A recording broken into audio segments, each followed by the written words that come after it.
Good afternoon, everyone. I'm Prabhat and I'm from TCS Research. I'll be talking about the rapid magnetometry using a quantum sensor. Uh, if you know from the audience about this portrait, for those who don't know, it's called Kintsugi. It's Japanese art from which based on the principle that if your pottery is broken or something, you don't just throw it away. You get it back and fix it, and that's why they decorate this pottery with this golden slitter as well. So yeah, embrace your defects. It's the motto here. So here, I mean, I'm also going to talk about some defect in particularly in diamonds. Defects are called NV centers. So these are the pros that I have a very versatile team here from TCS Research and IIT Bombay. Yes. Okay. This is how general crystalline structure of a diamond looks like. These are tetrahedral geometry of carbon atoms, compactly packed, and that's what gives that transparency and the insulator behavior at room temperature.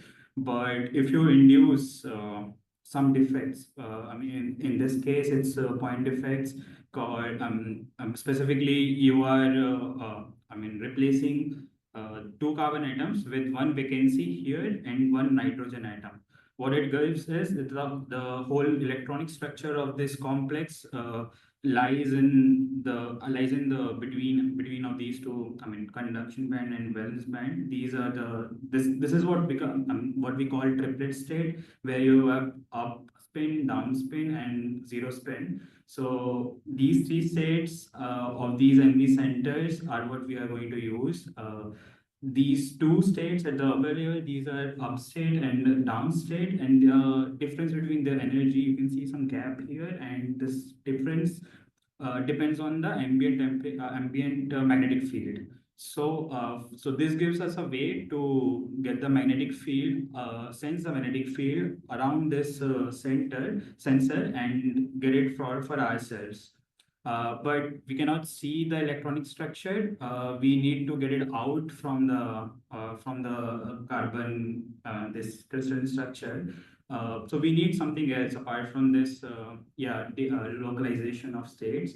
Uh, that property is darkness and brightness of state. So what we do is that these states are photoluminescence, shows photoluminescence. So whenever we excite them, while getting de-excited, these would give off red light.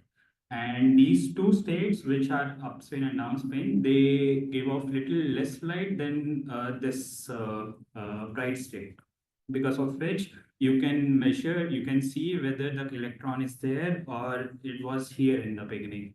So what you do, you shine a light for the excitation and its correspondence to it.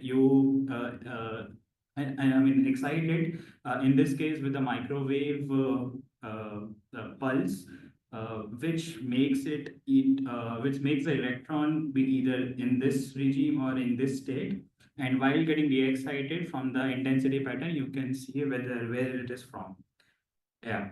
So this is what you see here. I mean, this we'll be talking about later as well, but this is when the microwave is microwave is not able to get the resonance, and it's not the excitation has not happened, and the bright state is what we are seeing. But when the microwave hits that resonance part, the gap, it decreases, and then you can see from the frequency, the energy gap, you can measure the magnetic field. So this is, we'll talk about why there are two curves, but this is what we are going to do. We are going to do the magnetometry using spectroscopy of magnetically sensitive levels. Right, and through end centers. So why are they desirable? Why are they important in this? There's a whole hype around them. Currently, because of high sensitivity, they go up to picoteslas. They have high spatial resolution. Currently, I just talked about a single NV center, but if you spread it over a layer and make a layer of NV center, at each location, it will give you the magnetic field of that point. and observing that, this signal, last one I was short, you can get the magnetic field at that point, and it has large dynamic range. It can measure up to from millitesla to microtesla to picotesla. It works in ambient temperatures. It has wide field mode that you can excite all the NV centers at the same time, and you'll get the magnetic field at the same magnetic field measurement at the same time. And it also gives you a vectorial map. Vectorial map in a sense because magnetic field has three components, and from tetrahedral shape of your diamond, you will be able. It depends on the orientation of NV center, how they are aligned in this crystal structure. From the crystal structure, so the crystal structure, this NV center would measure magnetic field in its own axis and will give out the this resonance at that specific frequency. So from those, you can so you have magnetic field in those four directions. You can make 3D map in the lab frame from those four. Right. So this is how it looks. You are going to excite the center. This is I did anything. Yeah. Okay. So this is a diamond slab induced with NV center layers. You are exciting it with green layer, and it is giving off red line, and this is how it looks. We got it from some. This was a preliminary paper. So yeah, this is what we are going to talk about now. What we want is the extraction of ESR, electron spin resonance. We have got this signal called ODMR.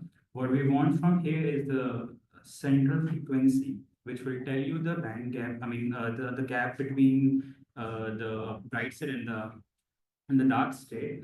So this is what we are going to do.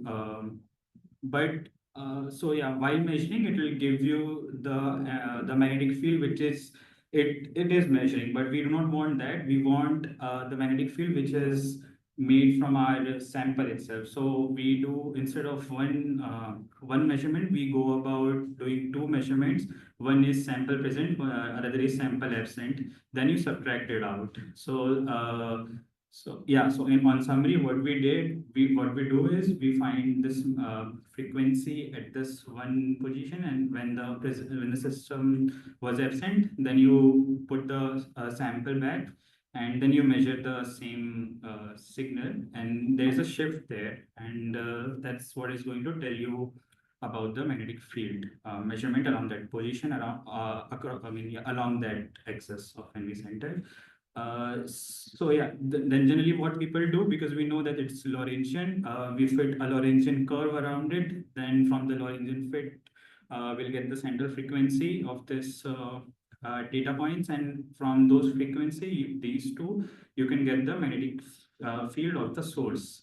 And here gamma is some fundamental constant made of Bohr magneton and different things of electron spin. Yeah, so what we did, instead of doing this very complicated optimization algorithm of curve fitting Lorentzian around this the signal last year, we just noted one thing, that if you forget about one part and just look at this part, you will observe that this signal is a bit of, you can observe it's shifted from one point to another. So if a signal is shifted from one place to another, this is what we call acquiring a phase. So what we want here is just the phase knowledge, right? From the phase knowledge, we can get the magnetic field. So to get the phase out of this signal, half of the signal, we project it into we Fourier transform the signal. Then because phase comes out of the signal in the Fourier domain of this x-axis is frequency. That's why we have written the Fourier domain signal in time. It's not time, natural time what we talk about, but some Fourier conjugate or Fourier conjugate variable. So this phase that in this phase, this lies delta Fi, which is a frequency difference which we want. So we can do two things. One is directly get the angle out of it using taking a log, then fitting a linear line curve, and that would give us the slope, and that would give us the magnetic field in the end. So there's only one thing which, so one difference that this was the uh, uh, the function of so the Fourier transform divided.